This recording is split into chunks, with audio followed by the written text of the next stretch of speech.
pedindo para entrar então, no você jogo. abriu, por exemplo, na fobia social, né, que é a timidez excessiva. É. Você tem um circuito, o circuito do medo extremamente ativado. De ser rejeitado. Não, de ser rejeitado, de não ser aceito, das pessoas acharem que você é ridículo, sempre de achar que você vai falar não vai agradar. Então, é um circuito de medo muito grande que o cérebro tem. O teu era hiperativado. O que se faz para desativar isso? Eu tenho que ativar outros, que é o circuito da coragem. Medo é uma coisa que ele só tem uma saída, enfrentar. Porque o medo, se você for para trás, chega uma hora que tem uma parede. Não tem mais pra E onde ele ir. vai te sufocar. Agora, é interessante como o teu cérebro tinha uma questão de enfrentar os problemas. Não é comum isso. Mas eu tenho medos até hoje que eu nunca enfrentei. Cobra, por exemplo, eu nunca enfrentei esse medo de cobra. Mas vem cá, você tem cobra no teu dia a dia? Não Isso aí é uma não fobia. Fui obrigado, não fui Porque olha obrigado. só, olha que interessante. O medo e a ansiedade pode se manifestar de várias formas. Então você é um cara ansioso. Muito. Você tem uma personalidade ansiosa. Muito. E em alguns momentos você fez o que a gente chama de transtorno de ansiedade, que é o adoecer da ansiedade. Sim. Porque a ansiedade é uma coisa que todo mundo tem. Ela é ruim quando... menor ou maior escala. Todo mundo tem. Porque a ansiedade, eu preciso ter ansiedade para levantar e ter um objetivo na vida. Ansiedade é um medo do futuro? Não, é assim. Ansiedade e medo é a mesma coisa. São duas faces de uma mesma moeda. Só tem que o medo é uma coisa concreta.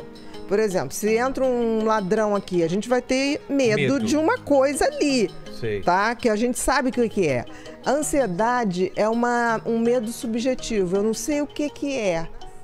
Aquilo não vai me matar. Por exemplo, falar na frente de uma plateia não ia te matar. Ninguém estava ali com a metralhadora. Mas o teu cérebro interpretava como uma questão de vida ou morte. Por quê? Porque certamente você nasceu com esse sistema límbico do medo mais ativado. Entendi. Aí você vai ver na família, tinha algum avô ou pai que tinha a mesma coisa, mas não tinha coragem de falar. Entendi. Porque na época não falava.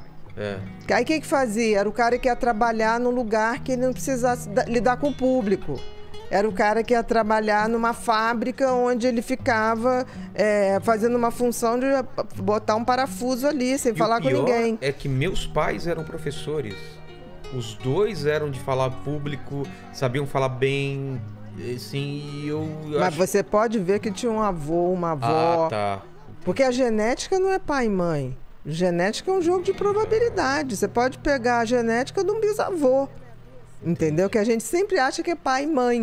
Mas pai e mãe também já herdou a genética de avô e avó. Que herdou do bisavô e do bisavó. Então, assim, quando você tem ansiedade, é normal ter ansiedade. O problema é adoecer da ansiedade. A fobia social é um adoecimento da ansiedade, que é isso que impede. E você está falando uma coisa tão interessante. Primeiro, interessante é você ter percebido isso e você partiu para enfrentar. Que me fazia muito mal. Mas é sensacional. Era... O tratamento de fobia social é fazer isso. O que a gente propõe para o fóbico social? Olha só, a gente vai te preparar para você enfrentar. Então, tem uns que não conseguem enfrentar. Você primeiro tem que medicar para ele enfrentar, para depois você ir tirando o remédio e falar, tá vendo como dá? Tanto que tem gente que tem tanto pavor que a gente usa o quê? Realidade virtual. Olha só. Esses óculos de jogos, a gente hoje usa pra gente que tem medo de falar em público. Que é uma coisa controlada. Tá ali, a gente tá ali, você vai desensibilizando. O que você fez? Eu quero. Você foi desensibilizando teu cérebro. Você fez certo. Agora, espantoso é você ter sacado isso sem ter sido ensinado. Você não é burro, você é inteligente. Mas eu acho que foi uma forma de sobrevivência também, porque eu tava me fazendo muito mal. Tá, mas você teve a coragem. Sim.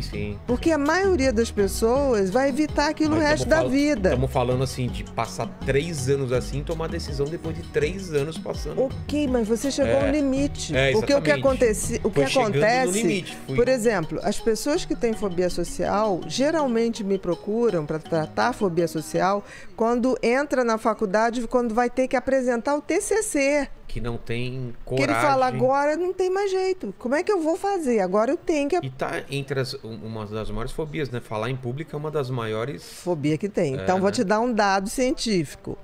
Os ingleses têm mais medo de falar em público do que de morrer. O quê? Exatamente. A fobia social e o índice de fobia social na Inglaterra é altíssimo.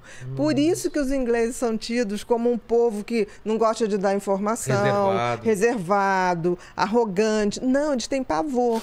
Você imagina brasileiro que chega em Londres e vai pedir uma informação. Ei! O cara que é fóbico social, baixa a cabeça, ele sai correndo. Entendeu? Aí todo mundo chega a falar assim, os ingleses são insuportáveis. Fóbicos. Eles têm pavor.